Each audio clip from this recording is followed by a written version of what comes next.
અમરેલીમાં આશા વર્કર અને આંગણવાડી બહેનો અન્યાય અને માનસિક હેરાનગતિનો ભોગ બનતા હોવાનો દાવો કરાયો છે। ફરજ બહારના કામો કરવા મજબૂર કરાતી હોવાનો આક્ષેપ છે।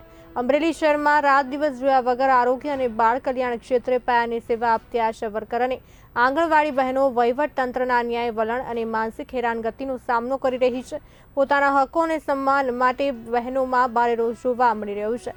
આશા વર્કર અને આંગણવાડીની બહેનોને તેમની મૂળભૂત ફરજો સિવાયના નિયમ વિરુદ્ધના અને સરકારી અને બિનસરકારી કામો કરવા માટે વહીવટી અધિકારીઓ દ્વારા દબાણ કરવામાં આવે છે। જે કામો તેમની કામગીરીના દાયરામાં આવતા જ નથી તે કામો કરવા માટે બહેનોને ફરજ પાડી માનસિક રીતે હેરાન કરવામાં આવે છે અને જો કામ ન કરે તો કાર્યવાહીની ધમકીઓ આપવામાં આવે છે।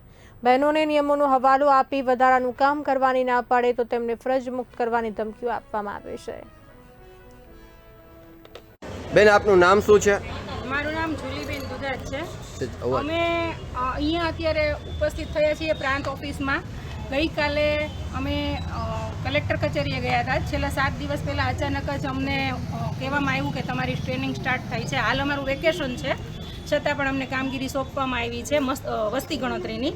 તો વસ્તી ગણતરીનું કામ આજે અમારા લેવલમાં આવતું નથી, શિક્ષકોને આવે છે, પણ છતાં પણ એવું જાણવા મળ્યું કે 99 શિક્ષકોના નામ અચાનક રદ કરી અને એના બદલે અત્યારે અમને મૂકવામાં આવેલા છે।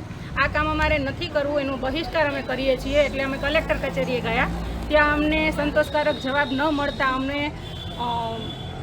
ચીફ ઓફિસર પાસે ગયા, ત્યાં એ હાજર નહોતા અને એવું જાણવા મળેલું છે કે આ ચીફ ઓફિસરનું ખુદનું કામ છે, છતાં પણ એ અત્યારે વેકેશનના માહોલમાં ફરવા ગયેલા છે, એટલે અમને મળ્યા નહીં। ત્યાંથી અમને મોકલવામાં આવ્યા પ્રાંત ઓફિસે। તો અમે આજે પ્રાંત ઓફિસે આવ્યા છે, ત્યાં સાહેબે સંતોષકારક જવાબ આપ્યો છે, પણ આ જવાબથી સંતોષ માનીને બેસી રહેશું તો અમને કાગળ પકડાવી દેવામાં આવશે। એટલે હાલ હવે અમે પ્રોગ્રામ ઓફિસર પાસે જઈએ છીએ અને એમને પૂછીએ છીએ કે શિક્ષકોની બદલીમાં અમારા નામ કેમ